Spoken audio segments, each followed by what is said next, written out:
ஸ்ரீமதே ராமானுஜாய நமஹா. ஸ்ரீ ரங்கநாத திவ்ய பாதுகை யாத்ரா 2 நாள் யாத்திரையாக மேல்கோட்டா மற்றும் கர்நாடகா விஷ்ணு கோயில்களுக்கு டிசம்பர் 6-7 தேதிகளில் சென்றிருந்தோம். ஸ்ரீ வரதராகவன் மற்றும் ஸ்ரீ பாலாஜி அவர்கள் இந்த யாத்திரையை ஏற்பாடு செய்கின்றனர். 3 tyre AC train, AC bus மற்றும் 3 வேளை உணவு, தங்கும் விடுதிக்கும் சேர்த்து அமௌண்ட் நிர்ணயிக்கப்படுகிறது. உங்களுக்கு விருப்பம் இருந்தால் இந்த நம்பருக்கு கான்டாக்ட் செய்து நீங்களும் யாத்திரையில் பங்கு பெறலாம். இதற்கு முன்பு கேரளாவுக்கும் யாத்திரை சென்றிருந்தோம். கேரளா டூர் மஞ்சுளா மேக்ஸ்ன்னு சர்ச் பண்ணுங்க, அந்த வீடியோ உங்களுக்கு காட்டும். லிங்க் நான் டிஸ்கிரிப்ஷனில் தரேன், பாருங்க.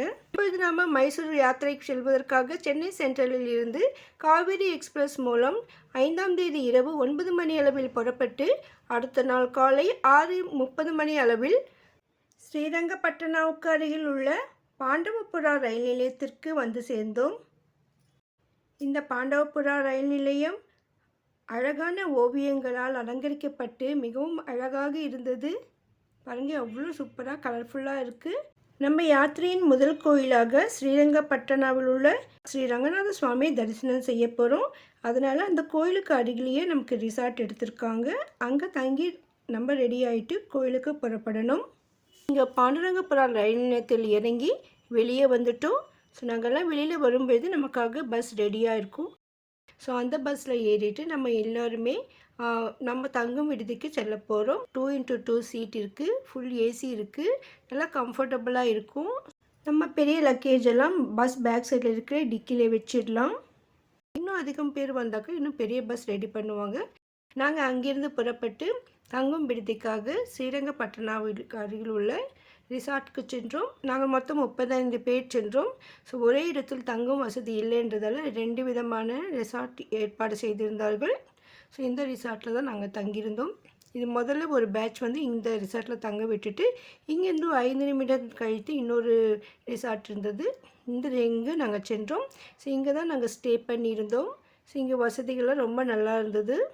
2 அல்லது 3 பேருக்கு ஒரு ரூம்ன்ற மாதிரி அலாட் பண்ணுவாங்க. எங்கள் 2 பேருக்காக இந்த ரூம் அலாட் பண்ணியிருந்தாங்க. டபுள் பெட்டு, பாத்ரூம் ரொம்ப நீட்டாக இருந்தது. இங்கே ஹாட் வாட்டர் கூட இருக்கும். ஸோ வெஸ்டர்ன் டாய்லெட்டோட ரொம்ப க்ளீனாக சுத்தமாக பராமரிச்சிருந்தாங்க. இங்கே வந்து நமக்கு ஷெல்ஃபு கூட இருக்குது. பெரிய கண்ணாடி டேபிள், சாப்பிட்றதுக்கு ஒரு சின்ன டேபிள் இருந்தது. 2 பேர் உட்காரத்துக்கு சோஃபா இருக்குது. இங்கே ஏசி இருக்குது. அதோடு இங்கே டிவி கூட இருந்தது. ஸோ நாங்கள் இங்கே நைட்டு ஸ்டே பண்ண வந்திருந்தோம். இப்போ காலையில் நாங்கள் வந்த உடனே கோயில் போவதற்கு ரெடி ஆனோம். கீழே நமக்கு ஃபுட் கூட அரேஞ்ச் பண்ணியிருந்தாங்க. ஸோ இங்கே வந்து நமக்கு வில்லேஜ் மாதிரி இருக்கும். ஸோ இந்த இடத்துல பெருசாக ஹோட்டல்ஸ் எல்லாம் இருக்காது. அதனால் தனியாக நமக்காக அருமையான சமையல் ரெடி பண்ணியிருந்தாங்க. காலையிலே நாங்கள் டிஃபன் முடிச்சுட்டு மதியத்துக்கும் சாப்பாடு இங்கேயே ரெடி பண்ணி எங்கள் கூடயே வண்டியிலே எடுத்துகிட்டு போயிட்டோம். ஏன்னா நம்ம போகிறது அதிகமாக டவுன் சைடாக இருக்கிறதால நமக்கு வசதியான உணவு அங்கே கிடைக்கிறது கஷ்டன்றதால இவங்க 2 பேரும் இந்த ஏற்பாடு பண்ணியிருக்காங்க பாருங்கள். இப்போ நாங்கள் முதல் கோயிலாக முதலில் ஸ்ரீ ரங்கநாத சுவாமி டெம்பிள் ஸ்ரீரங்கப்பட்டினத்துக்கு வந்திருக்கோம்.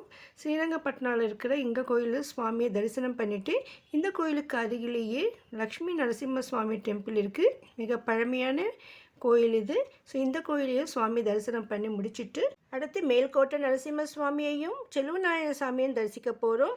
மலை மேலே அதிகம் படி இருக்குன்றதால கீழேருந்து நடக்க முடியாதுன்னு நாங்கள் ஆட்டோவில் போனோம். 300 படி வரைக்கும் இந்த ஆட்டோ போகும்னு சொன்னாங்க. இதற்காக போக வர 60 ரூபாய். இந்த ஆட்டோ பிரதர் இங்கே ஒரு குளம் இருக்குது. இது பஞ்சகல்யாணின்னு பேர். இங்கே நம்ம பாதங்களெல்லாம் கழுவிக்கிட்டு தான் கோயிலுக்கு போகணும்னு சொன்னாங்க. பாருங்க, இந்த குளம் பார்க்கவே அவ்வளோ அழகாக இருந்தது.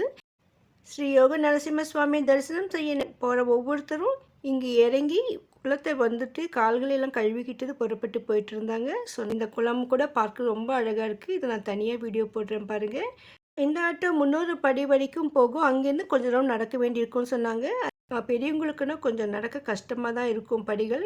மேலே போய் சுவாமி தரிசனம் பண்ணிவிட்டு அங்கேருந்து செல்வநாயன சுவாமி கோயிலுக்கும் அதே ஆட்டோவில் புறப்பட்டோம். கோயிலுக்கிட்ட வந்து இறக்கி வெயிட் பண்ணாங்க. ஸோ நாங்கள் உள்ளே போய் தரிசனம் பண்ணினோம். இங்கே எக்ஸ்ட்ராவாக 50 ரூபாய் டிக்கெட் கூட இருக்குது. அது நம்முடைய சொந்த செலவு. செல்வநாயன சுவாமியும் தரிசனம் பண்ணிட்டு வந்துட்டோம். இந்த 2 கோயில்களையும் தரிசனம் செய்து முடிச்சுட்டு மறுபடியும் நம்ம இருந்த பஸ் கிட்டேயே கொண்டு வந்து விட்டுடுவாங்க ஆட்டோக்காரங்க. பாருங்கள், இதுதான் மேல்கோட்டா கோயில். அவ்வளோ அழகாக இருந்தது.